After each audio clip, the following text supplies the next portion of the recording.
శ్రీమాత్రే నమః. ఓం శ్రీ కామాక్షి దేవియై నమః. శ్రీ సన్నిధి ప్రేక్షకులకు స్వాగతం, సుస్వాగతం. ఈరోజు ఆధ్యాత్మిక ప్రసంగంలో మీతో పంచుకునే అంశము కర్మలను అంగీకరిస్తేనే మహాత్ములు కాగలరు, కర్మను సమ్మతిస్తేనే మహాత్ములు కాగలరు అనేటువంటి విషయాన్ని యోగులను వారి జీవితాలను ఉదాహరణలుగా తీసుకొని నేను మీకు వివరించే ప్రయత్నము చేస్తాను. చూడండి, మనలో చాలామంది చిన్న కష్టము వాటిల్లగానే అయ్యో నా కర్మ, ఏ కర్మ కాలిందో ఇంతటి కష్టం వచ్చింది అనేటువంటి మాటలు పలుమార్లు చెప్తుంటాం మిత్రులారా. ఒకటి గుర్తుంచుకోండి, పునర్జన్మ సిద్ధాంతము ఏదైతే ఉందో ఇది కార్యకారణ సిద్ధాంతము, ఇది కర్మ సిద్ధాంతము. కర్మ నుంచి ఎవ్వరూ తప్పించుకోలేరు అనేటువంటి విషయము సత్యము. ఎట్లా స్వామి, కర్మ నుంచి తప్పించుకోకపోతే కష్టాలు ఎలా తప్పేది అని మీరు అడగడంలో తప్పేమీ లేదు. కానీ మహామహాత్ములు కూడా, మహాయోగులు కూడా మామూలుగా యోగులు కాలేదండి. కర్మలను సమ్మతించారు, కర్మలను ఆహ్వానించి కర్మానుభవాన్ని పూర్తి చేసుకున్నారు కాబట్టే మహాత్ములు కాగలిగారు. మనము చూడండి, చిన్న కర్మ రాగానే దాన్ని ఏ విధంగా తప్పించుకోవాలో ప్రయత్నిస్తాము. దేవుళ్లను ఆశ్రయించడం తప్పు కాదు, దైవశక్తియే పరమావధి, ఇది నేను చెప్పే మాట కూడా అదే.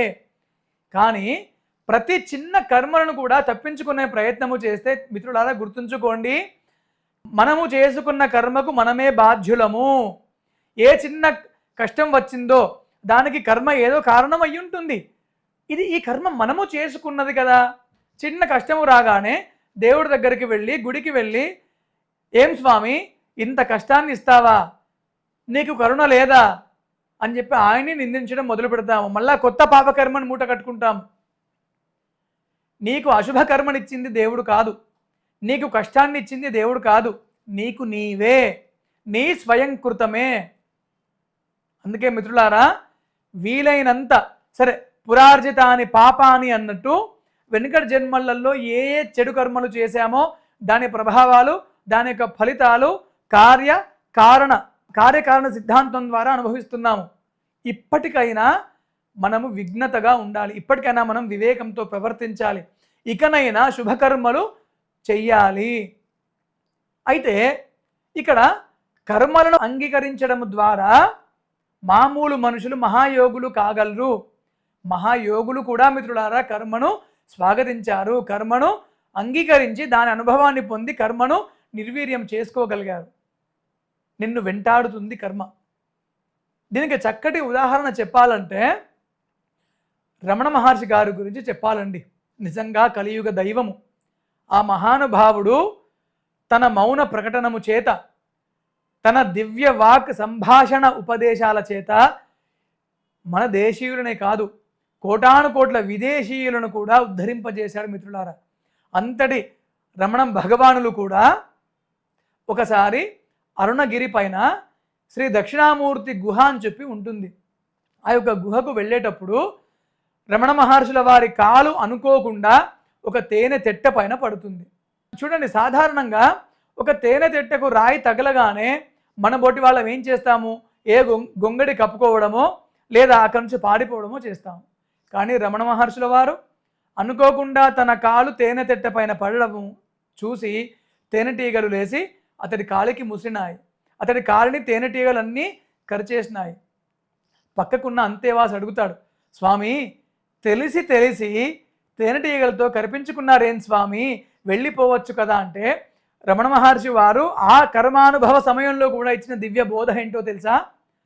ఎప్పుడో ఎన్ని కోట్ల జన్మలలోనో ఈ అనేకానేక తేనెటీగలకు నేను అపాయము చేసి ఉండవచ్చు, అవి ప్రతిగా వాటి యొక్క కక్షను అవి తీర్చుకున్నాయి, అది నా కర్మనే కదా, నేను ఇప్పుడు తప్పించుకోవచ్చు, ఈ కర్మను తప్పించుకోలేను, ఈ సందర్భాన్ని తప్పించుకోవచ్చు కానీ ఈ కర్మను తప్పించుకోలేను, ఎప్పటికైనా ఈ కర్మను అనుభవించి తీరాల్సిందే అని చెప్పి రమణ మహర్షుల వారు తేనెటీగలతో తెలిసి కరిపించుకున్నాడండి. అయిపోయింది. అక్కడికి కోటాను కోట్ల తేనెటీగలు అవి కర్మను చెల్లించేసుకున్నాయి. లేకుంటే ఒక్కొక్క తేనెటీగకు ఒక్కొక్క జన్మను ఎత్తితే ఇంకా ఎన్ని కోట్ల జన్మలు ఎత్తాల్సి వస్తుండేనో. ఇది మొదటి ఉదాహరణ. రెండవది, ఒకసారి శ్రీ రమణ భగవానులు అరుణాచలం కొండపైకి ఎక్కేటప్పుడు అట్లా రమణ మహర్షి వారు తన అనుచరుడు ఇద్దరు వెళ్తున్నారు. అలా పైకి ఎక్కుతున్నప్పుడు రమణ మహర్షి వారు తన అంతేవాసికి చెప్తారు, తన అనుచరుడికి చెప్తారు, నాయన ఒక చిన్న గుడ్డ పీలికను, ఒక బట్ట చీలికను దగ్గర పెట్టుకో అని. అనుచరుడికి అర్థం కాదు, శిష్యుడికి అర్థం కాదు, స్వామి ఎందుకు ఇట్లా చెప్పే, సరే స్వామి వారు చెప్పారు కదా అని చెప్పి సిద్ధం చేసుకున్నాడు. ఒక 15 అడుగులు ముందరికి వేయగానే ఒక ఇటుక పడి రమణ మహర్షుల వారి యొక్క కాలి బొటన వేలు చిట్లిపోతుంది, రక్తము కారుతుంది. అప్పుడు గుడ్డ పీలికను తీసుకొని కట్టుకుంటారు. ఇది చూసి కూడా ఆశ్చర్యచకితుడు అయినటువంటి ఆ యొక్క శిష్యుడు అడుగుతారు, స్వామి కొన్ని నిమిషాల ముందు, అప్పటికి మీకు గాయమేం లేదు, కొన్ని నిమిషాల ముందు మీరు ఈ బట్ట చీలిక ముక్కను తీసుకొని పెట్టమని చెప్పారు.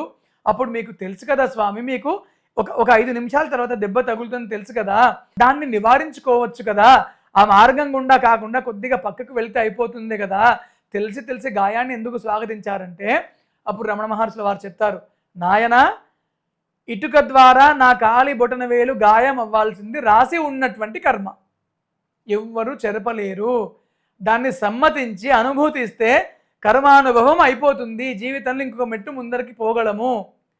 ఎవరు చెప్పారు? సాక్షాత్తు నిత్యము సాక్షిత్వ భావనలో ఉన్నటువంటి ఆ పరబ్రహ్మ స్వరూపమైనటువంటి రమణ మహర్షుల వారే కర్మను సమ్మతించారు కాబట్టి మహానుభావుడు కాగలిగాడు. ఇది సత్యం మిత్రులారా. ఒక సాయిబాబా చూడండి, తనకి చివరి క్షణములో తన అవతార సమాప్తి సమయంలో క్షయవ్యాధి వస్తే దగ్గుతూ రక్తాన్ని కక్కితే, మహానుభావుడు కదండి, తనను నమ్ముకున్న వాళ్లకు వచ్చినటువంటి ఎన్నో కర్మలను తొలగించేశాడు కదా, మరి తన కర్మను తాను తొలగించుకోలేడా అంటే, మిత్రులారా, గురువు యొక్క అవ్యాజమైనటువంటి ప్రేమ అది. కర్మను ఎవ్వరూ తప్పించుకోలేరు, ఒకసారి విధించబడ్డటువంటి కర్మ ఎవరు చెరపలేరు. ఈ యొక్క సద్గురువులు శిష్యుల కర్మలను కూడా వాళ్ళు తీసుకున్నారు, కానీ కర్మ ఎక్కడికి పోలేదు. గురువు యొక్క గొప్ప అపార కరుణ చేత శిష్యులందరి కర్మను ఆయన స్వీకరించాడు. దానికి తోడు ఆయన గత జన్మల్లో ఉన్న కర్మను కూడా స్వీకరించి అవతార సమాప్తి సమయంలో కర్మను పూర్తిగా అనుభవించాడు కాబట్టే మహాత్ముడు కాగలిగాడు. కంచి కామకోటి పీఠాధిపతి అయినటువంటి నడిచే దైవం అపర శంకరుడు శ్రీ శ్రీ శ్రీ చంద్రశేఖరేంద్ర సరస్వతి స్వామి వారు కూడా తన వృద్ధాప్యములో తన 2 ఊపిరితిత్తులలో ఒక ఊపిరితిత్తి పాడై ఉంటుంది, తన కడుపులో అల్సర్ లాంటి పెద్ద పుండు పుడుతుంది. అప్పుడు డాక్టర్లు వచ్చి వైద్యం అందిస్తామని చెప్పి శ్రీ శ్రీ శ్రీ చంద్రశేఖరేంద్ర సరస్వతి స్వామి వారికి కొన్ని సూచనలు చెప్పుదామని అనుకున్నారు. ఆరోగ్యంగా ఉండండి, సమయం పట్టున తినండి, ఎక్కువ విశ్రాంతిగా ఉండండి అని జాగ్రత్తలు చెప్పగోరితే, వాళ్ళు చెప్పకముందే స్వామివారు గ్రహించి, మీరు ఏమి చెప్పుతున్నారో నాకు తెలుసు, పుష్టికరమైన ఆరోగ్యాన్ని తీసుకోమని చెప్తారు, ఎక్కువ విశ్రాంతి తీసుకోమని చెప్తారు, కడుపును ఆకలితో కాల్చొద్దని చెప్తారు, మీ ఊపిరితిత్తి ఒకటి చెడిపోయిందని చెప్తారు, దీనికి రెస్ట్ అవసరమని చెప్తారు.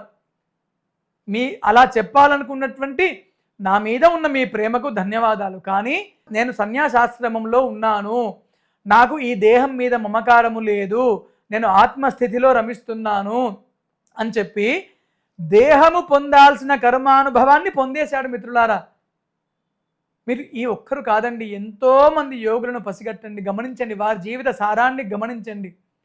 కర్మలను సమ్మతించి కర్మానుభవాన్ని పూర్తి చేసుకున్న వాళ్లే యోగులైనారు. కాబట్టి మిత్రులారా, ఇక నేను చెప్పేది ఒకటే, చిన్న కష్టము రాగానే దైవం వద్దకు పరిగెత్తి కష్టం ఎందుకు ఇచ్చావని చెప్పి దైవాన్ని నిలదీసేటువంటి దుస్సాహసం చేయకూడదు. దైవ దర్శనం పుణ్యం, తప్పకుండా దైవాన్ని దర్శించాలి, దైవిక భావనను మరవద్దు. కానీ చిన్న కర్మలకే స్వామి దైవమా నీది ఇంత చిన్న చూపా, నా మీద ఇంత కక్ష కట్టావా అనేటువంటి పిచ్చి మాటలు మాట్లాడకూడదు. కర్మను సమ్మతిస్తే కర్మ అనుభవించబడి కర్మ తీరిపోతుంది. మహాయోగులు అయ్యారండి కర్మలను అనుభవించి, వారు దేహభావనతో లేకుండా నిత్యము సాక్షిత్వ భావనలో ఉంటూ నిత్యము అనంతాత్మ స్థితిలో రమిస్తున్న దేహానికి ఉన్న కర్మను వాళ్ళు రాణించారండి.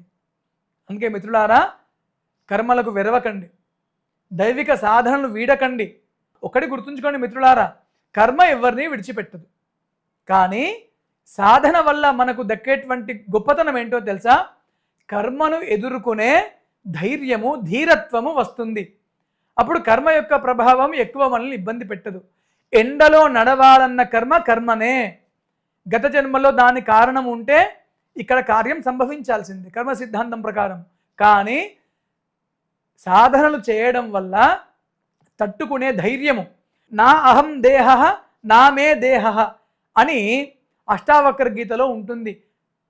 దీని ప్రకారం ఏంటి? ఈ దేహము నాది కాదు, నేను దేహాన్ని కాదు అనేటువంటి ప్రజ్ఞావతరణ సిద్ధిని మనం పొందగలిగితే దేహము ఇచ్చే నొప్పి సుఖము మనకు దాని మీద వ్యామోహాలు ఉండవు. కాబట్టి సాధన వల్ల మహావతరణ ప్రజ్ఞను పొంది కర్మను చాలా సులువుగా మనము అనుభవించేయచ్చు. ఎండలో నడవాలనేటువంటి కర్మ రాసి ఉన్నప్పుడు తప్పదు. కానీ సాధన వల్ల మీకు అర్థం కావాలి కాబట్టి ఈ అల్పమైనటువంటి ఉదాహరణ తీసుకుంటున్నా. ఎండలో నడవాలన్నది కర్మ అయితే సాధన వల్ల కాళ్ళకు చెప్పులు పైన గొడుగు దొరికినట్టు. కర్మనే అనుభవించి దాన్ని పూర్తి చేయాల్సిందే. కానీ కర్మను తట్టుకునే ధైర్యము, ఆ యొక్క నేను దేహాన్ని అనేటువంటి ఈ పరిమిత భావన నుంచి మనం విముక్తులం గావించబడతాం. అందుకే సాధనలు. కాబట్టి మిత్రులారా, అందరము ఆధ్యాత్మిక సాధనలు చేద్దాము, అందరము మహావతరణ ప్రజ్ఞాస్థితిని పొందుదామని చెప్పి తెలియపరుస్తూ సర్వే జనాః సుఖినో భవంతు. స్వస్తి. మీ శివప్రసాద శాస్త్రి.